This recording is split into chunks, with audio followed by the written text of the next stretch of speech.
आंगनबाड़ी सेविका सहायिका मिनी बहनों सावधान हो जाइए। इस समय बहुत ही तेजी के साथ रिपोर्टें दी जा रही हैं और वो भी कारण क्या है वो जान लीजिएगा। ये कार्यकर्ती की सेवा समाप्ति की एक रिपोर्ट दे दी गई है। हाथरस जिले का एक मामला है जिसमें बाल विकास परियोजना अधिकारी जो हाथरस से हैं, उन्होंने शहर के वार्ड नंबर 11 की एक आंगनबाड़ी कार्यकर्ती हैं, उनकी सेवा समाप्ति के लिए जिला कार्यक्रम अधिकारी को रिपोर्ट भेज दी है। सीडीपीओ ने अपने ऊपर लगाए गए आरोपों को खारिज करते हुए झूठा बताया है और सीडीपीओ ने रिपोर्ट में कहा है कि केंद्र की स्थिति काफी खराब है।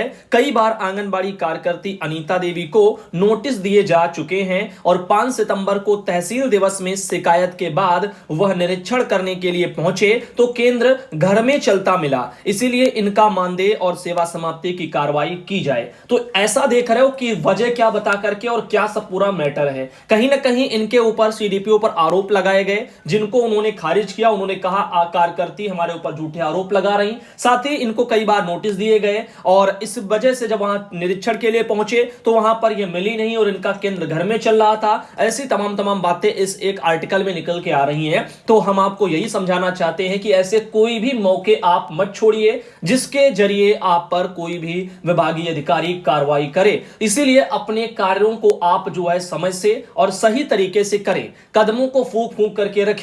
इधर बात करते हैं, सरला रानी बिजनौर से बहन आती हैं और इनके द्वारा एक ये लिख करके भेजा गया है। इनका कहना है, सुधांशु भैया नमस्ते, मैं आपकी सारी खबरें रोज सुनती हूं और इनका कहना है कि पोषण ट्रैकर पर वजन चढ़ाने के बाद ही गृह भ्रमण के लिए लाभार्थी शो करेगा। तो भाई एक बार इनका भी बात मान के देख लो, चेक कर लो इनके अकॉर्डिंग कि अगर आप वजन चढ़ाएंगे पोषण ट्रैकर पर उसके बाद ही गृह भ्रमण का ऑप्शन वहां पर शो करेगा। क्योंकि इस समय मैंने कहा था कि गृह भ्रमण में सब 0 संख्याएं दिख रही हैं, कोई भी संख्या जो है वहां पर किसी भी कॉलम में प्रदर्शित नहीं हो रही है, तो दिक्कतें आ रही हैं। अब अगर गृह भ्रमण नहीं होंगे तो फिर पीएलआई कैसे जनरेट होगा, तो समस्या है। इस वजह से इस मुद्दे पर चर्चा हो रही थी, तो एक बार चेक कर लेना। अभी राशन वितरण बहनों ने किया होगा, वजन पोषण ट्रैकर पर अगर आपने भरा है तो आप देख लेना क्या उनमें से किसी का उसके घर में गृह भ्रमण का ऑप्शन आया। तो अगर आया है तो बताना, उसके पहले नहीं आया था तो बताना, ठीक। अब चलते हैं आगे। कुंदन भाई हैं सहरसा से, उन्होंने अपने सहरसा जिले में दैनिक भास्कर में 7 सितंबर को भागलपुर में बुधवार को एक खबर प्रकाशित की गई है, वो उन्होंने भेजी है। देखिए, केंद्र के अंदर नशेड़ियों का जमावड़ा बताया जा रहा है। आप यहां पर देख सकते हो, वहां पर ये एक आर्टिकल प्रकाशित किया गया। ऐसा आंगनबाड़ी केंद्र जहां बच्चों की किलकारी की जगह नशेड़ियों का लगा रहता है जमघट। तो आप देख लीजिएगा, यहां पर ये कुछ नशेड़ी दिख रहे हैं जिनके बारे में एक फोटो भी इनकी आई और आर्टिकल भी ये दैनिक भास्कर में वहां पर भागलपुर में प्रकाशित किया गया है। तस्वीर जो है वर्षाराज अंचल क्षेत्र के महुआ उत्तरवाड़ी पंचायत के वार्ड 11 की स्थित आंगनबाड़ी केंद्र संख्या 190 की है। केंद्र संचालन के लिए लाखों की लागत से बनाए गए आंगनबाड़ी भवन में बच्चों की किलकारियां गूंजती, लेकिन वहां पर मंगलवार को करीब 11:30 बजे नशेड़ियों का ठहाका गूंज रहा था। केंद्र की सेविका जानकी देवी सहित एक भी बच्चे निर्धारित समय पर उपस्थित नहीं दिखे। केंद्र के आगे खाली जगह पर तबेला बना हुआ है। तस्वीर को देखने मात्र से महज अंदाज लगाया जा सकता है कि एक तरफ जहां जो है सरकार 6 वर्षों के बच्चों के लिए लाखों की लागत से पक्के भवन बनाती है, वहीं विभागीय उदासीनता के वजह से हमारे नौनिहाल कागजों में पलने को मजबूर हैं। ग्राउंड लेवल पर आप देखिएगा, ये यहां पर देख सकते हो, पीछे ये आंगनबाड़ी भवन बना हुआ है और आगे एक ये तबेला बना हुआ है जिसमें जानवर पाले जा रहे हैं। अब बताओ, यहां पर आंगनबाड़ी के बच्चे आएंगे भी तो अगर कल को कोई जानवर वहां पर छूट करके या मारने लग गया तो क्या होगा।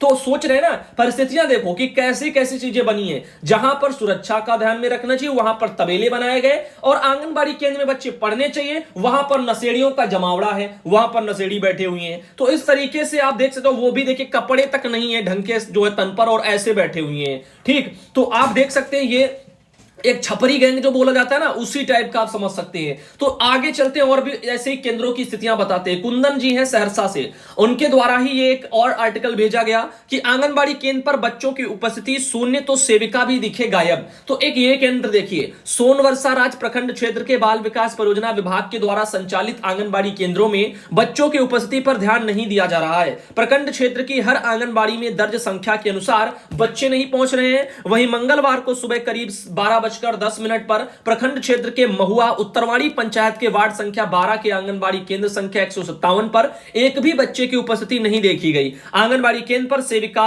ललिता देवी भी उपस्थित नहीं थी और ना ही केंद्र की सहायिका मौजूद थी। इससे साफ और जो है स्पष्ट तौर पर पता चलता है कि संबंधित विभाग व सेविका की मिलीभगत से कागजों पर यहां पर केंद्र संचालन किए जा रहे हैं। तो आप देख सकते हैं किस तरीके से ये अनियमितताएं बढ़ती जा रही हैं। और वहीं दूसरी तरफ आप देख रहे हो काफी बहनें हैं जो बेचारी रात दिन मेहनत कर रही हैं और वो सीख रही हैं कैसे क्या किया जाए, कैसे पढ़ाया जाए, कैसे वहां पर अपनी शिक्षा को लेकर के और मजबूती से हम बच्चों को दे पाए, उसके लिए प्रयास करें। और एक तरफ ये जहां पर कहीं आगे तबेले बने हुए हैं, अंदर जो है छपरी गैंग टहल रहा है, नशेड़ी टहल रहे हैं और कहीं कहीं तो सेविका 12-12 बजे तक नहीं मिलती हैं। तो अब ऐसे सिचुएशन आ रही है, एक एक बच्चा तक नहीं वहां पर मिल रहा। ऐसे हिंदुस्तान में एक और ये खबर निकली, मनमर्जी से खुलता आंगनबाड़ी केंद्र महुआ बाजार से, ये भी आर्टिकल देखने को मिला। कुंदन भाई ने ये भी भेजा। इनका कहना है कि महुआ उत्तरवाड़ी पंचायत के वार्ड संख्या 13 की स्थित आंगनबाड़ी केंद्र संख्या 107 ना तो समय से खुलता है और ना ही बच्चों की सुविधा वहां पर उनको दी जाती है। मंगलवार को सुबह 11 बजे तक सेविका अंजलि देवी, सहायिका वनिता कुमारी अनुपस्थित थी और केंद्र में मात्र 3 बच्चे वहां पर खेल रहे थे।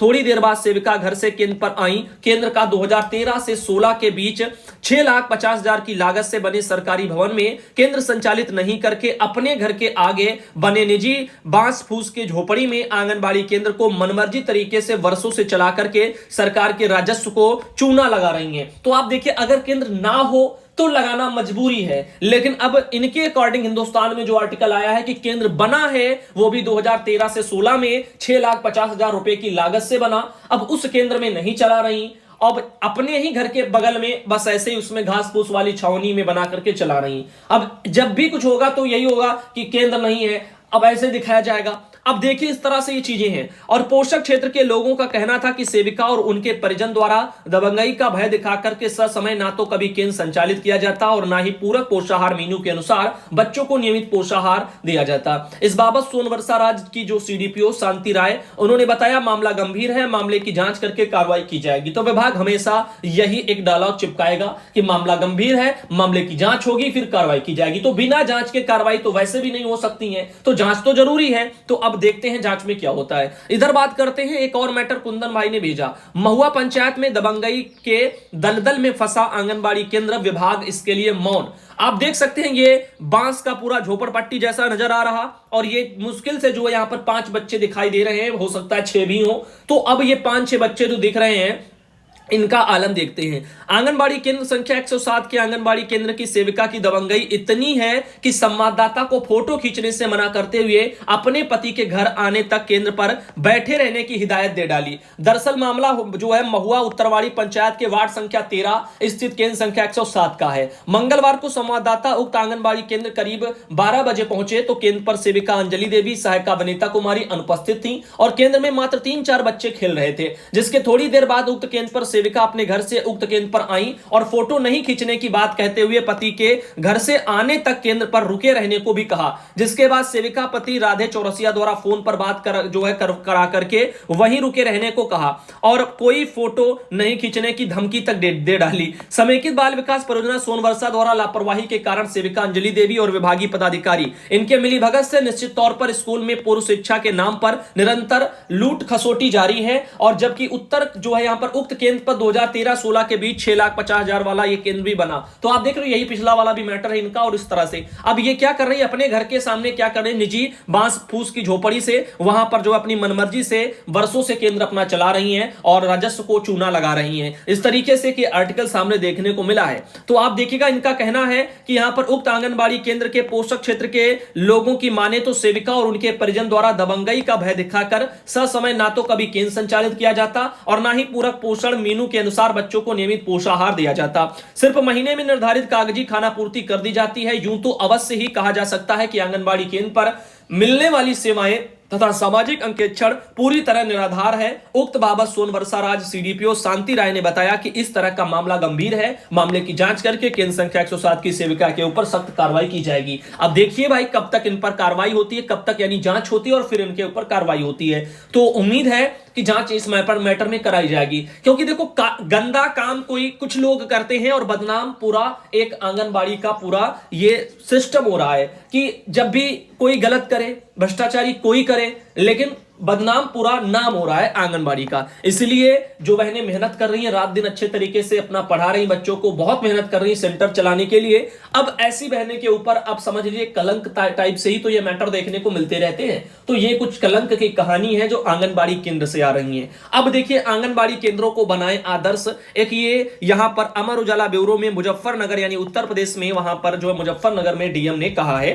तो आंगनबाड़ी केंद्र का निरीक्षण करते हैं डीएम चंद्रभूषण सिंह जी हैं, उनकी एक ये तस्वीर आर्टिकल आप देख सकते हो। और डीएम और सीडीओ ने आंगनबाड़ी केंद्र का वहां पर निरीक्षण भी किया है। तो अगर यहां पर हम देखें तो इनका चंद्रभूषण सिंह और सीडीओ संदीप जो है यहां पर इनका कहना है कि संधावली के आंगनबाड़ी केंद्र और प्राथमिक स्कूल महावीर चौक इसका निरीक्षण किया और डीएम ने आंगनबाड़ी केंद्र को आदर्श रूप में विकसित करने के निर्देश दिए हैं। बुधवार को डीएम ने संधावली में पोषण माह अभियान के अंतर्गत गोद लिए गए 3 आंगनबाड़ी केंद्रों का निरीक्षण किया। उन्होंने कहा कि जो है यहाँ पर ऑपरेशन कायाकल्प के अंतर्गत केंद्र को मॉडल के रूप में विकसित किया जाए और प्रधान और जिला कार्यक्रम अधिकारी की गंभीरता से यहाँ पर इस साथ में कार्य करने के निर्देश दिए हैं और बच्चों के मानसिक और शारीरिक विकास के लिए आवश्यक दिशा निर्देश के लिए बच्चों के लिए खिलौने, कुर्सी, मेज और बच्चों की अधिक से अधिक उपस्थिति और राशन वितरण नियमानुसार करने के भी निर्देश दिए हैं। अब फर्नीचर और खेल मैदान में बेहतर व्यवस्था के निर्देश भी वहां पर दिए गए हैं। फिलहाल के लिए आप देख सकते हो अब ये व्यवस्थाएं उनको कम मिलती हैं, भगवान जाने। अब ये आर्टिकल मीडिया, सोशल मीडिया में तो आ गए। अब डीएम साहब अपनी जो भी उनकी जिम्मेदारियां थी वो कह करके अब चले जाएंगे। अब क्या जो रह गए जिम्मेदार जिनको ये निर्देश दिए गए हैं, क्या वो इन निर्देशों का पालन करेंगे? क्या आंगनबाड़ी केंद्रों पर आधारभूत सुविधाएं मिल पाएंगी? क्या उनको खेल खिलौने या कुर्सी मेज फर्नीचर जो भी है जितना भी आना चाहिए था, क्या वो मिल पाएगा? क्या अच्छी शिक्षा बच्चों को वहां पर फिर दी जा पाएगी? अगर सुविधाएं नहीं होंगी तो शिक्षा का अभाव हमेशा बना रहेगा। अब आगे देखिएगा, यहाँ पर उर्मिला बहन है जो बदायूं से आती हैं, उन्होंने अपने वहां से एक गोद भराई का कार्यक्रम बनाया है, फोटो भेजी है। और कुछ बहनें हैं जैसे रानी गाजीपुर से आती हैं, वहां पर उनके द्वारा एक फोटो भेजी गई है। और ये है शारदा देवी अंबेडकर नगर से, वहां से उनके द्वारा एक फोटो भेजी गई है। और ये है बिंदु बहन जो कि जौनपुर से, उनके द्वारा फोटो भेजी गई है। और साथ ही एक बहन है उमेश चंद्र मौर्य भाई जो कि वहां से, और उन्होंने अपने वहां से फोटो भेजी। और ये है सावित्री पांडे गोंडा से आती है बहन, इनके द्वारा एक फोटो आई है। और ये है मिथिलेश बहन जो बदायूं से आती है, इनके द्वारा एक फोटो आई है। और आज का जो वीडियो है उसको हम यहीं तक रखते हैं और आप सब भाई बहनों से उम्मीद करते हैं कि आप सब चैनल से जुड़े होंगे और ऑल इंडिया के जरिए आप सब जागरूक हो चुके हैं और आप सब बहुत ज्यादा मेहनत भी कर रहे हैं अपने सेंटरों को चलाने के लिए। और हमारी सलाह यही है कि कोई भी गलती ना छोड़ो ताकि आप पर कोई उंगली उठा सके, चाहे वो आपके कोई भी अधिकारी क्यों ना हो। आप काम अच्छा रखेंगी तो सर आपका हमेशा ऊंचा रहेगा, सम्मान अलग से मिलेगा, प्लस आपके अंदर डर भी नहीं रहेगा। तो इसीलिए अपने कार्य दायित्वों को आप ठीक से करती रहें और ताकि आपको भी अपने हक के लिए बोलने का मौका मिले। अब मान लीजिएगा आप में ही अगर कहीं ना कहीं से कमियां बनी रहेंगी तो आप बोल ही नहीं पाएंगी अपने हो रहे शोषण के जो है खिलाफ। तो इसीलिए मैं चाहता हूं कि आप लड़ें अपने शोषण के खिलाफ, उसके लिए आपका अपने कर्तव्यों के प्रति भी। हेलो नमस्कार, all India anganwadi news channel में आपका स्वागत है। चैनल से जुड़ने के लिए नीचे दिख रहे रेड कलर के सब्सक्राइब बटन पर आपको सबसे पहले क्लिक करना है, फिर साइड में एक नोटिफिकेशन बेल यानी घंटी बनके आएगी, उस पर जब आप दबाएंगे तो 3 घंटी आपको दिखेंगी जिनमें सबसे ऊपर ऑल वाली घंटी आप लोगों को दबा लेनी है।